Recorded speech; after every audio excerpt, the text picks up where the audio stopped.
오늘의 본문은 마태복음 24장 21절에서 27절까지의 말씀입니다. 이번 주의 가족 주제는 마지막 때의 예언들입니다.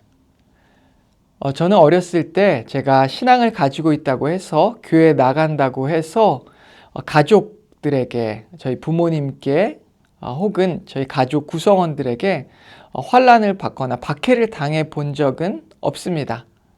오히려 제가 교회를 안 나간다고 했을 때 아니면 예수님을 안 믿는다고 하게 되면 아마 크게 혼났을 겁니다. 왜냐하면 저희 부모님이 저희 아버지가 목사님이셨기 때문입니다. 그런데 저와 다르게 이렇게 예수님을 안 믿는 불신자 가정에서 이렇게 홀로 신앙생활을 하신 분들의 이야기를 많이 들어봤습니다. 정말 가정에서, 불신자 가정에서 많은 박해를 받으며 끝까지 믿음을 지킨 그분들의 이 신앙이 얼마나 귀한지 저는 그 이야기를 들을 때마다 다시 한번 깨닫게 됩니다. 그런데 그분들의 그 이야기를 들을 때 그분들이 끝까지 믿음을 지켰다고 하는 것을 얼마나 자랑스럽게 생각하고 하나님께서 그 모습을 또한 보셨을 때 얼마나 기뻐하시고 또한 그들을 자랑스러워 하셨을까요? 아마 그것으로 인해서 하나님께서 분명히 큰 상급을 주실 것입니다. 오늘날 우리는 이 땅에서 예수님을 믿을 때 원치 않게 박해를 당할 때가 있습니다.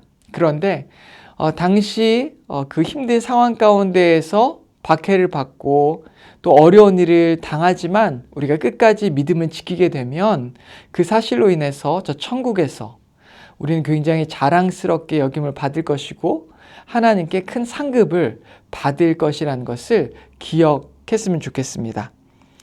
여러분의 인생 가운데 예수님 때문에 어떤 환난을 당해보셨습니까?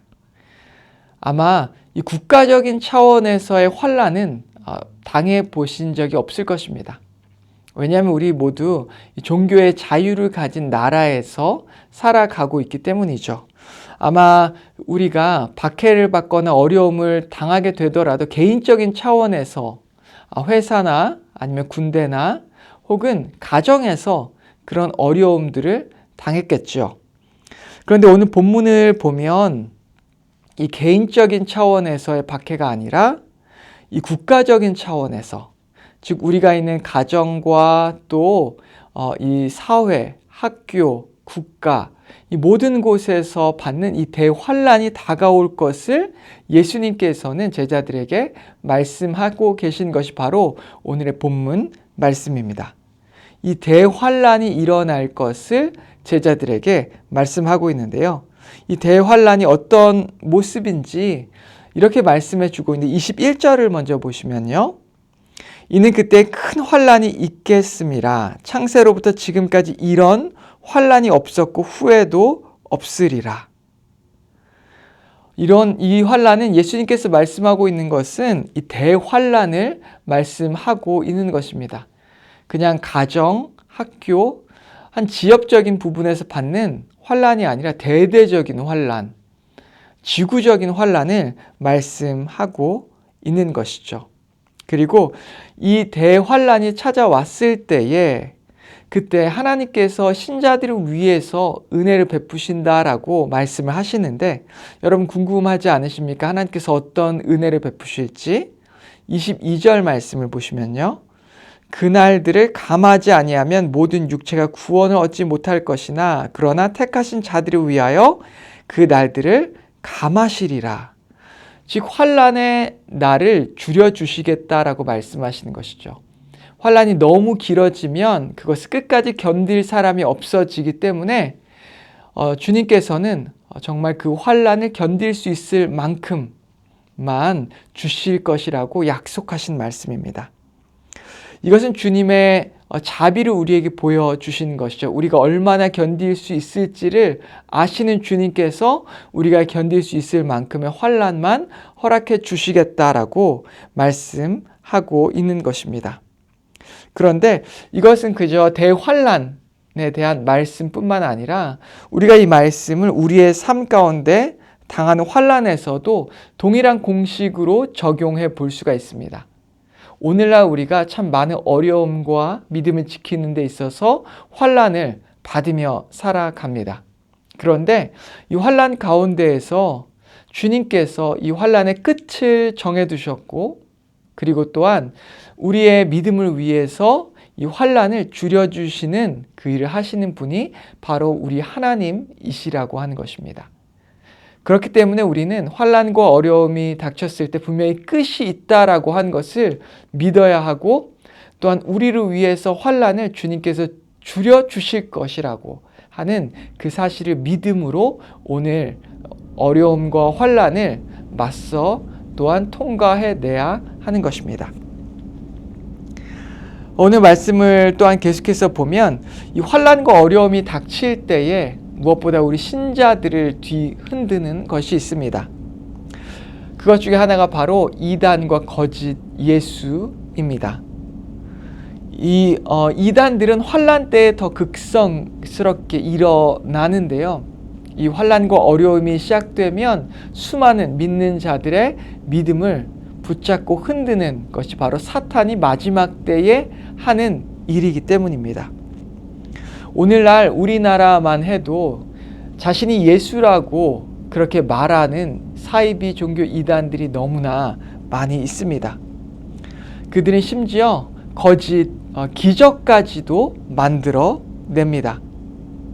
그런데 우리가 생각할 때 우리는 이런 이단에 쉽게 빠지지 않을 거야 라는 생각을 할 수도 있습니다. 하지만 우리의 삶 가운데 환난이 닥치고 어려운 일이 닥치기 시작하면 우리도 모르게 하나님에 대한 믿음이 흔들리게 되고 이단들의 속삭임과 그들의 도움의 손길에 우리는 우리의 믿음을 버리고 하나님을 향한 믿음을 버리고 거짓 예수를 따를 수 있는 그 가능성이 언제나 존재합니다.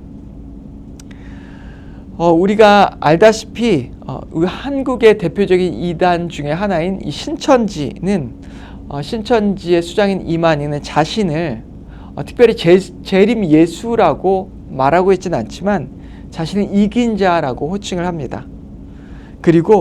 그런데 그가 하는 말을 자세히 들어보면 결국 이 성경이 그리고 요한계시록이 그를 위해서 또한 그에 대해서 증언하는 말이라고 그런 거짓 가르침을 우리에게 주기 때문에 우리는 그가 결과적으로 그가 자신을 재림 예수라고 말하는 것임을 알아야 하는 것이죠.